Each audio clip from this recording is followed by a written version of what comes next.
چې د الله رب العزت د یری نه ګناه پرېږدي ښه په ګناه باندې قادر وي لیکن بیا هم د الله رب العزت د یری نه ګناه پرېږدي نو الله رب العزت فرمایي زه به دې له 2 جنته ورکړم او په دغه جنتونو کې به دې له مختلف قسمه انعامات ورکړم.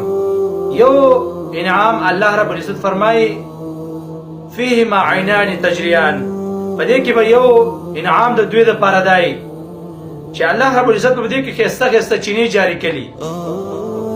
دې له چې کوم 2 جنت ته زه ورکوم نو دې کې به ښایسته ښایسته چینې جاري. دویم انعام به دوی باندې زه دا وکړم ښایسته ښایسته تکیهګانې به یې هغوی ته به یې ډډه وهلي. او دریم انعام به پیدا وکړم قرآن مجید کې الله رب العزت فرمایي خو چېرته دوی فروټو ته خوراک ته زړه وشي نو هغه به د دې خولې له راشي، دې به تکیه ته ډډه وهي، دې به اشاره وکړي هغه میوه به د دې خوا له راشي. دا هغه انعامات دي چې الله رب العزت هغه چا له ورکوي چې ښه په ګناه باندې قادر وي لیکن بیا هم د الله رب العزت د یرې نه ګناه ونه کړي. نو الله رب العزت فرمایي دې کس ته به زه 2 جنته ورکړم.